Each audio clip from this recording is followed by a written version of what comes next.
Tag teams coming to Impact Wrestling. That is what a lot of people are talking about. A lot of people, of course, are also talking about Slammiversary this Saturday, July 18th, live on pay-per-view and on Fight TV. It's the biggest event that Impact Wrestling have done for a long time. Everyone is excited. There is so much anticipation and buzz, not only around the company, but about this event in general. It's just a really exciting time to be a fan of Impact Wrestling, and there's so much discussion about what's going to happen this weekend, about who's going to show up, who's going to return, who's going to make their debut with the company. We've been speaking about it at length here on the channel. Social media has been speaking about it at length and buzzing about it for the last at least couple of months now. It feels like the longest time, doesn't it, that everyone's been really excited about what is going to happen at Slammiversary, and we're only a matter of days away. So we'll be doing a watch along about it on the channel. I'm really excited for it. So be sure to subscribe and you'll get the notification for when we go live. Or be sure to check the channel for when we go live with the watch along for Slammiversary. We've done a preview and predictions video, so the link will be in the description box below. We'll put a card on the screen as well, so be sure to check that out. But also, this was interesting. Whilst I was recording the preview and predictions video yesterday, Impact Wrestling released a little bit of breaking news about Slammiversary, being that the Rascals have issued an open challenge for Slammiversary this Saturday live on pay-per-view and on Fight TV.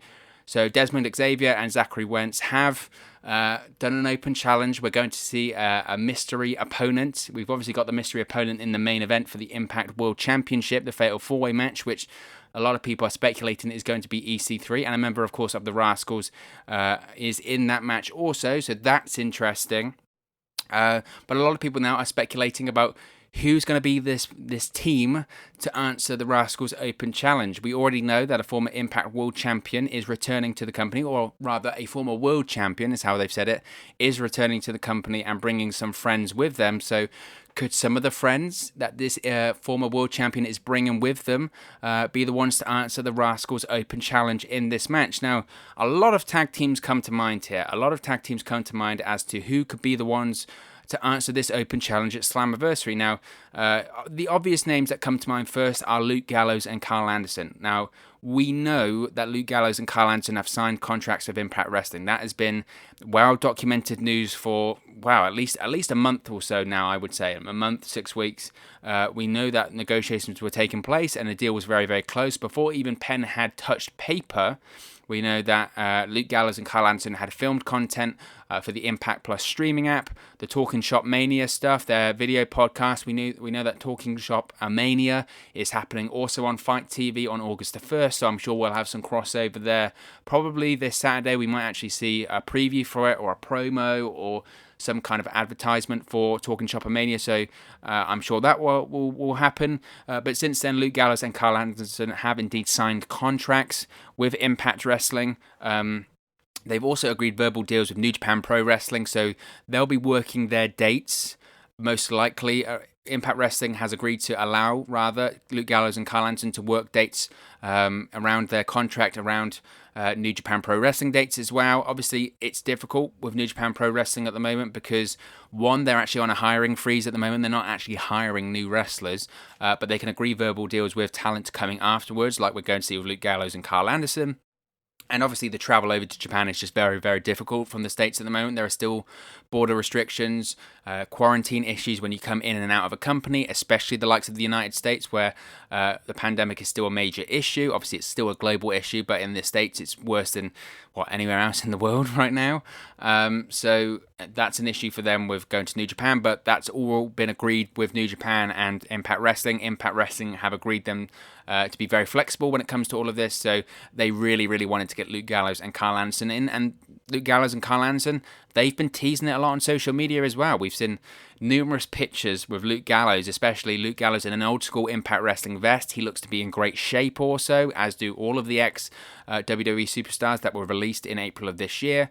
Also, you've had Luke Gallows tease the Aces and Eights. He took a picture of the Aces and Eights cut the other day, so is it likely that Luke Gallows and Carl Anderson could be the ones to answer this open challenge? Absolutely.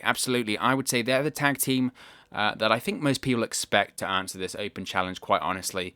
They're the ones that have been the most spoken about when it comes to Impact Wrestling debuting with Impact Wrestling during this match. We've seen Scott D'Amore heavily tease it also on social media too. I remember on Impact Wrestling a few weeks ago, he was on the phone to a mystery person saying this will be the perfect place for a couple of good brothers like you two to arrive. Obviously, Luke Gallows and Carl Anderson are known as the Good Brothers, or have been known as the Good Brothers as well. So that was obviously a tease for them.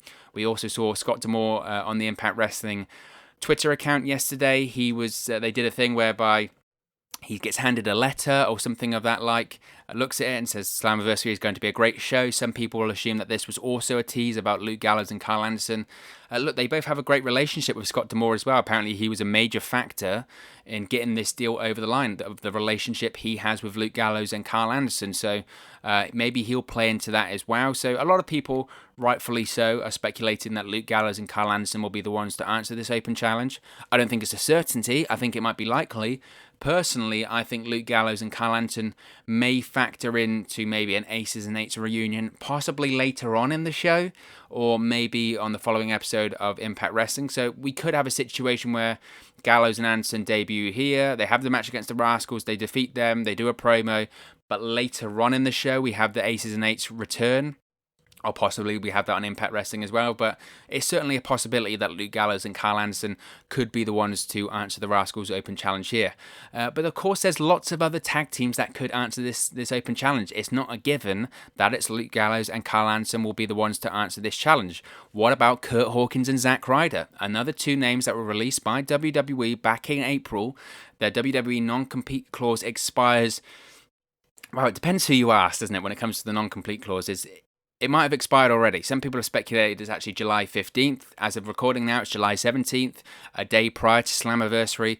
The non-compete clause from WWE contracts of the people that were released, it could have expired already. So who knows? Some people speculate that actually it expires on July 18th. We'll have to wait and see. What we do know when it comes to Kurt Hawkins and Zack Ryder, they've been also, like Luke Gallows and Carl Anderson, and like many names that were released by WWE back in April, Kurt Hawkins and Zack Ryder have been very open in their teasing of the July 18th date on their social media channels as well. Zack Ryder's been doing the Always Ready thing. Brian Myers, Kurt Hawkins has also been teasing the July 18th date. They host the Major Figures podcast as well, which they've been teasing the July 18th date there as well. So a lot of people, rightfully so, are speculating that instead of Luke Gallows and Carl Anderson, why is it not going to be Kurt Hawkins and Zack Ryder answering the Rascals Open Challenge? And it makes a very good point. Maybe Luke Gallows and Carl Anderson, as I mentioned, they could be busy doing something else that night, and I speculate that could be more Aces and Eights related. So maybe Kurt Hawkins and Zack Ryder, they're the ones to answer the Rascals Open Challenge here. We know that Slammiversary and Impact Wrestling have been teasing this for a while now. Slammiversary is all about a new dawn, a new chapter when it comes to Impact Wrestling, and by that they mean we're going to have former Impact stars returning. We're going to have new ex-WWE stars debuting. We're going to have new people debuting with the company. It's just going to be a big monumental event. This is the start of something new for Impact Wrestling. So obviously a lot of people, justifiably so, have been saying that this Rascals Open Challenge is going to be a way to facilitate a debut or a return to the company. So Kurt Hawkins and Zack Ryder on that point make a lot of sense. Brian Myers, Kurt Hawkins obviously does have history with the company. He's a former TNA World Tag Team Champion. He was a tag team champion with Trevor Lee back in 2015 as part of the Global Force Wrestling GFW invasion of Impact Wrestling back then. I was actually quite a fan of that storyline. I always love a good invasion me. So perhaps Brian Myers brings Zack Ryder with him to Impact Wrestling and they debut against the Rascals here. I'd certainly, if I had to choose between Gallows and Anderson, I would probably prefer to have Hawkins and Ryder debut here. I think answering an open challenge makes the most sense. I would prefer Gallows and Anderson to make more of a statement than just answering an open challenge. I'd like to see them attack someone after a match, or maybe at the end of the show, like I mentioned, an Aces and Eights reunion, or have an Aces and Eights reunion at some point in the show, or return, and I think they should be heavily involved in that. So I would prefer it to be Hawkins and Ryder, but it still could be Gallows and Anderson also. But what about if it isn't a tag team making their debut with the company? What if it's about a returning tag team? What about the Motor City Machine Guns? Now, I've made a few videos on this now. We know that Chris Sabin is on his way back to compete inside an Impact Wrestling ring. Of course, he was under contract with Ring of Honor in January, had another ACL tear. He's had so many now in both the knees. It's terrible to see. But back in March, he was working as a producer backstage for Impact Wrestling at Impact Wrestling TV tapings. We don't know the situation when it comes to his injuries. He hadn't had surgery at the time of the report in March, but back in May he did tweet that he was hoping to return to an Impact Wrestling ring soon in the future. Alex Shelley responded to that also. We also know that at the TNA Throwback event by Impact Wrestling, TNA There's No Place Like Home, that was scheduled for WrestleMania weekend in Orlando in April, we were going to have a Motor City Machine Guns reunion for that event. Chris Sabin was originally scheduled for the event, but during the day of the show, either on social media or just as a surprise during the show, we were going to have Alex Shelley come out and we were going to have a Motor City Machine Guns reunion, maybe even a match. I don't know the status of Chris Sabin's knees at the time, so we don't know, and obviously that match and that show didn't happen, so perhaps a Motor City Machine Guns is moved here for Slammiversary. They're synonymous with TNA and Impact Wrestling. They're former TNA World Tag Team Champions. We know that Chris Sabin is likely to be returning to the company in the future. Obviously, Chris Sabin has done it all in the singles sense in Impact Wrestling, whether it's a World Heavyweight Championship run or 8-time X Division champion. But I think most people enjoy his tag team work with Alex Shelley the most. The Motor City Machine Guns are such an influential tag team, really. Look at the modern tag teams. The Motor City Machine Guns were working like that quite a long time before some of the modern tag teams were, so they're incredibly influential. They're a great tag team. Why does it have to be a debut in tag team going up against the Rascals in this open challenge? Why can't it be a returning tag team like the Motor City Machine Guns, have a return of Alex Shelley and Chris Sabin to Impact Wrestling? That could be a lot of fun too. What about also the Aces and Eights? Now, I mentioned that Luke Gallows and Kyle Anderson could be doing something with the Aces and Eights later on in the show, or possibly on a future episode of Impact Wrestling. But what about the Aces and Eights members that were announced? I mentioned for that aforementioned TNA There's No Place Like Home event back in April. What about D'Lo Brown and Mr. Anderson? Now, to give a bit of context to this, back in April for that TNA There's No Place Like Home event, the Aces and Eights were announced for the show, and that got a lot of people talking because a lot of people like the Aces and Eights faction. Regardless of some people saying they didn't like it or they weren't booked properly, etc., it was still a faction that people liked. It did good numbers on Spike TV at the time, and it was a story that was told very, very well, and a lot of people have quite a lot of affinity for that group and that stable, and that's myself included. And during for that show, D'Lo Brown and Mr. Anderson were announced for it in their Aces and Eights gear. Of course, D'Lo Brown at one point was the vice president of Aces and Eights, and at another point, after D'Lo Brown was demoted, Mr. Anderson was actually the vice president of Aces and Eights. So you've got two vice presidents of the faction right there. They were announced for that show. So what if they move, like in the sense of the Motor City Machine Guns reunion to this show? Why not move the Aces and Eights reunion of D'Lo Brown and Mr. Anderson to the show? This could be the kickstart of the Aces and Eights going forward in Impact Wrestling. We know that they're coming. It's been pretty much not announced, but it's been heavily teased on the show, whether it is showing classic moments and classic matches involving the Aces and Eights, whether it's Bully Ray winning the TNA World Heavyweight Championship at Lockdown, or other moments that have been posted on social media. D'Lo Brown recently, he was being mocked by Reno Scum on an episode of Impact Wrestling. He was there tapping away on his laptop, and Reno Scum, they mock him. They say, you were once the vice president of a group like the Aces and Eights, and now you're just a computer nerd. And that struck a chord with D'Lo Brown. Later on in the show, he's saying, you know what, I don't want to be a corporate stooge. I don't want to be a guy behind a computer. You know, I want to get the band back together. And he gets up, and as he gets up, they zoom in on the back of his chair, and it's an Aces and Eights cut. So we know that's coming in the future. Maybe this is a way to have the Aces and Eights back with Impact Wrestling. Personally, I probably wouldn't want it done this way. I think the Aces and Eights are such a great group and such an influential and good group that I'm not sure that this would be the best way to return the Aces and Eights in just a random open challenge against the Rascals. I think Aces and Eights are such a influential and fun group and dominating group in Impact Wrestling history that I think the best way to re-debut them is it's a show-ending angle for me. It's an angle that has to go off the show, or whether that is at Slammiversary or an Impact Wrestling. To me, you can't just have them come out and have a tag team match against the Rascals and go, oh, the Aces and Eights are back. No, you need to have a big moment. You have to make an impact, pun intended. So while it's a possibility, I'm not sure it's something that I would necessarily like to see for this match in general. But of course, why does it mean? Why do we have to have a debuting team or a returning team? We could just have a tag team that's already on the Impact Wrestling roster. I know this would probably annoy quite a lot of people. The whole point of an open challenge is that you're basically insinuating that the people to answer the open challenge are external from the company, whether that is a tag team returning or a tag team debuting with the company.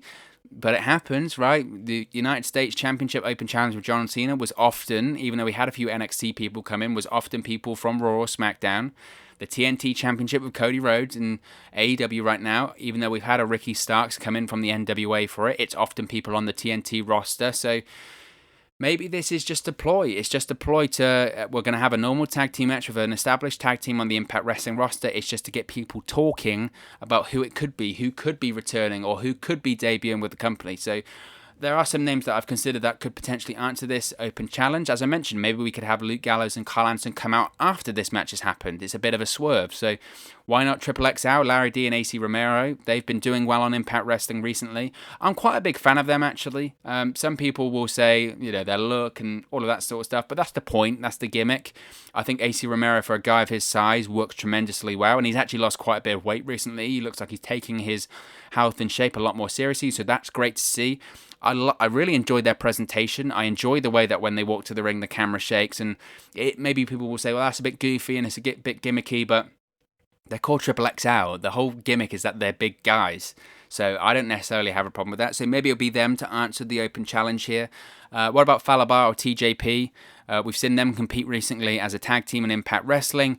So it certainly could be them. I think the likelihood of it being a established Impact Wrestling tag team heavily depends on where this open challenge is placed on the show. If it's opening match, potentially we could have a debut or a returning tag team to answer the challenge of the Rascals.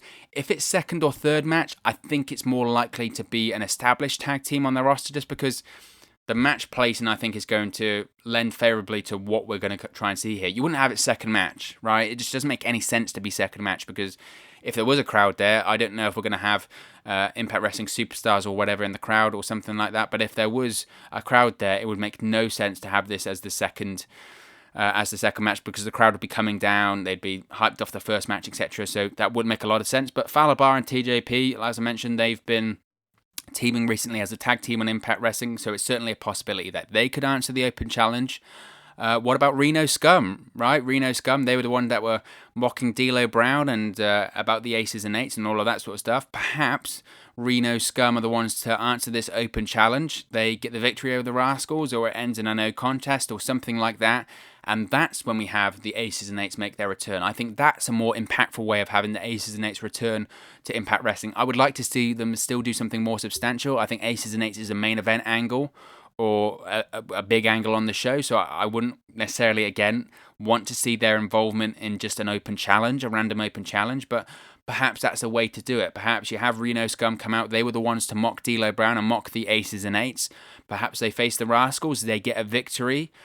Post-match, you have D'Lo Brown come out onto the entrance ramp, do a thumbs up, thumbs down, and from behind you see a load of masked people known as the Aces and Eights attack Reno Scum, and that's partially the return of the Aces and Eights. Then later on in the show, after maybe a main event, or after Moose faces Tommy Dreamer or something like that, you have once again Aces and Eights come out, D'Lo Brown, thumbs up, thumbs down, have people attack all of them, and then you take off the mask and you reveal Luke Gallows and Carl Anderson. That, to me, is a more impactful way of bringing back Aces and Eights, and I would prefer it to be that way as opposed to them just answering the challenge. But that's also a way of having an established tag team that's already on the Impact Wrestling roster answer the challenge of the Rascals, so they could certainly do it that way also.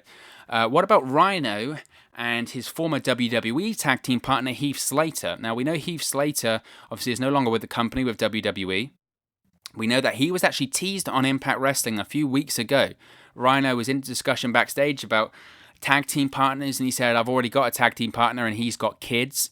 Rhino's been doing a bit of a comedy gimmick the last few weeks with Hernandez, talking about an arm wrestle that's gone everywhere, including the bathroom and the toilets and all of this stuff. But perhaps this is a way to debut Heath Slater with Impact Wrestling.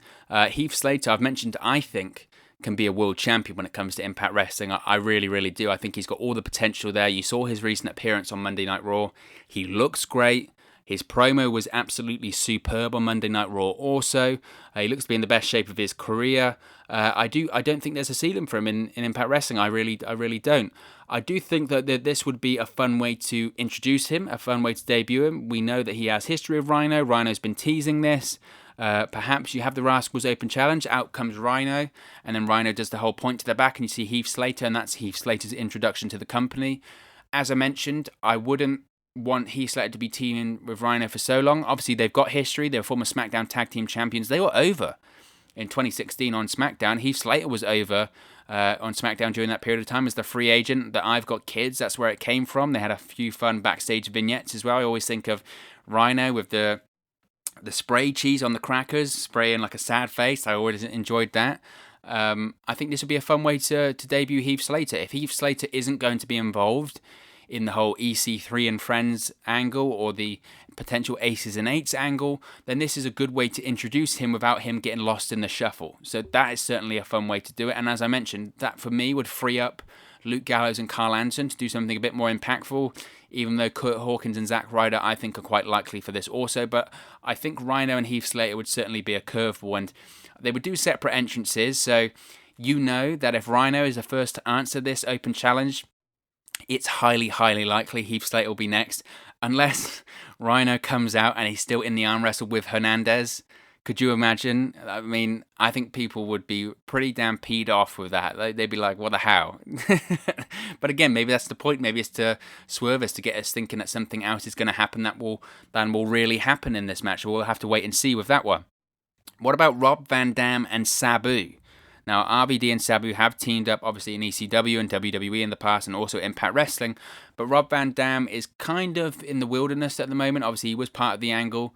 Was it cancel culture or something like that with Jerry Ryan? Of course, Jerry Ryan no longer with the company. Thank God, considering some of the allegations and things proven against him. He just shouldn't be working in professional wrestling again. It's just disgusting what he did and what he's alleged to have done. So it leaves RVD in the wilderness a bit.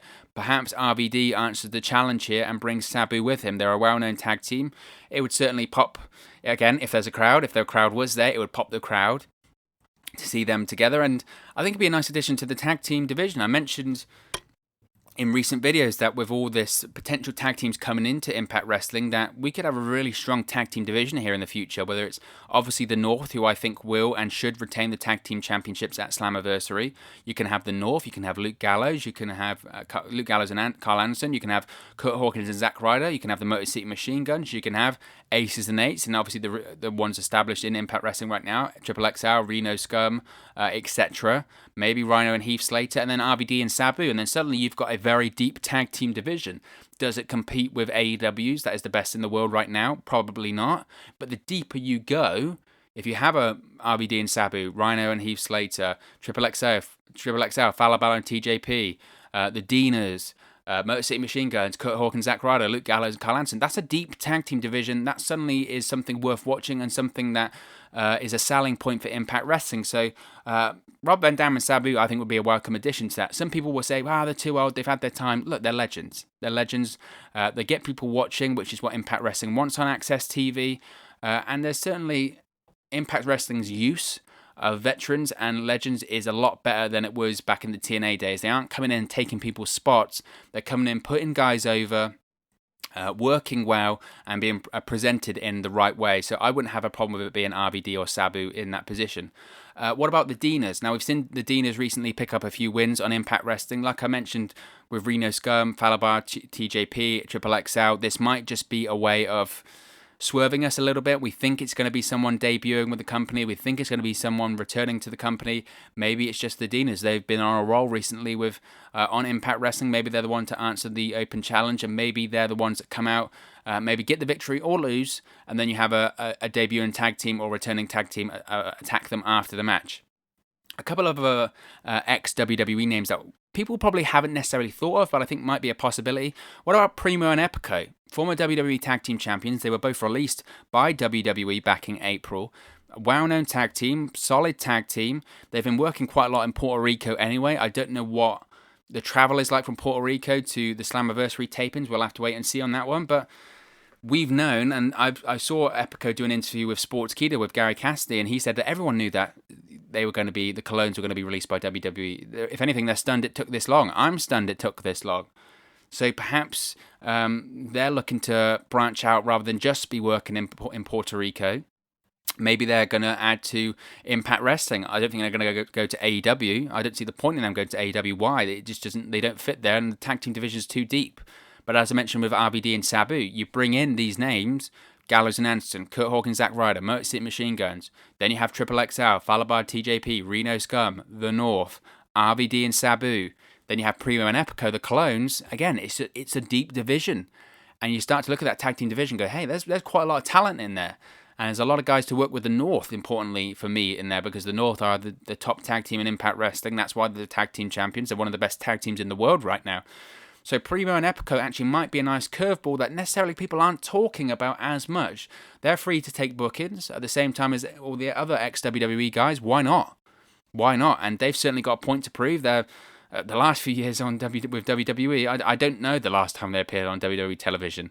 So there certainly would be a surprise, and nobody is thinking about them or talking about them at the moment. So it certainly would be a curveball, and I'd be interested in it. Maybe it brings in Carlito too. I want to see more Carlito on national television. So you could have a full Colognes faction in there. That would be a lot of fun as well. So maybe they're a possibility.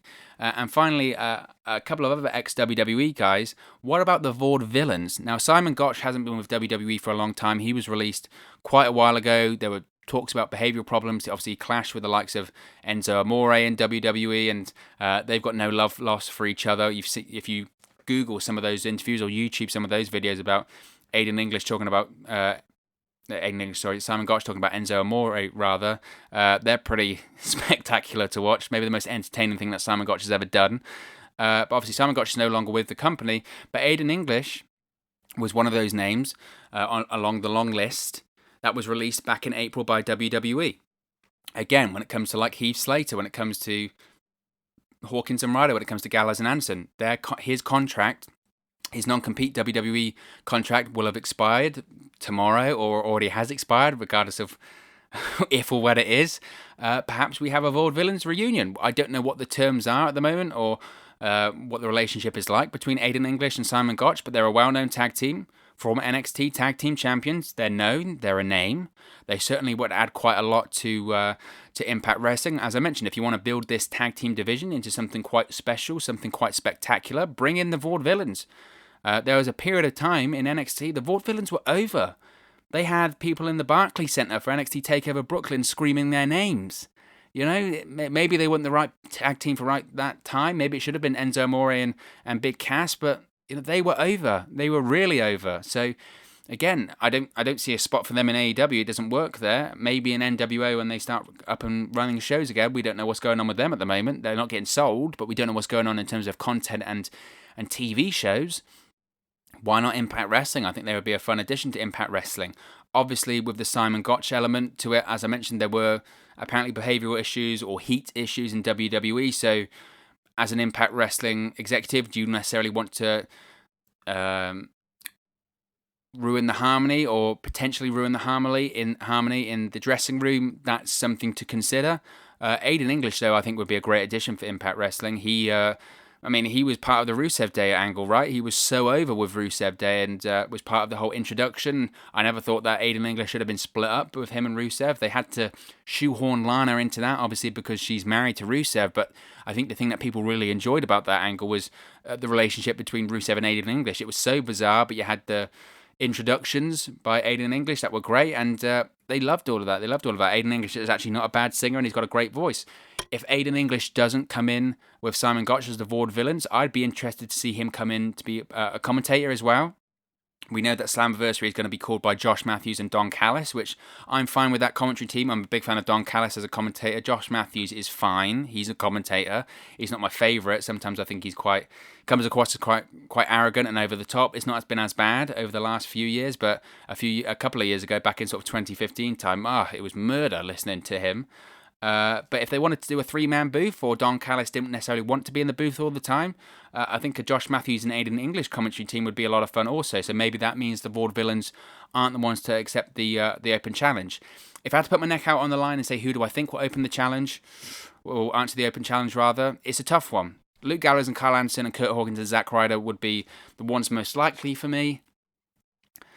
I'm going to say Hawkins and Ryder. I think it could be Gallows and Anderson, but I would prefer them to do something a bit more impactful as just to answer this open challenge. So I'm going to go with Hawkins and Ryder. I could be wrong. What are your predictions? Who do you think is going to answer the Rascals Open Challenge at Slammiversary? Let me know your thoughts in the comment section below. I'll be sure to interact with all of you guys down there. I really enjoy chatting with you all. Be sure to give us a like on this video, share and subscribe also to Wrestle News 365. You can do that by clicking the bottom right hand corner of the screen right now. Or if you wait a few seconds, there'll be a subscribe button at the end of this video along with another video for you to watch. We're on the road to 500 subscribers, on that long road to 1,000. Once we get to 1,000, we'll be doing weekly watch-alongs, live reviews, live streams, all of that fun stuff. So the quicker we get there, the better. I'm really looking forward to doing all of that. It just makes it a lot easier once you get to 1,000 subscribers to do that. So really excited to get there. So hopefully we can get there soon. If you haven't subscribed already, please do. I really appreciate it. Be sure to give us a follow also on all of our social media platforms. They're on the screen right now. It's at 365 Wrestle on Twitter and at Wrestle News 365 on Facebook and Instagram. Thank you very much for watching, listening, streaming, or however you come across this video today. And I'll speak to you again very soon. Hey guys, thank you for watching, listening, streaming, or however you come across this video today. Be sure to click on the video on the right there to watch our next video, or click the bottom there to subscribe, or the bottom right hand corner. Thank you very much, and I'll speak to you again very soon.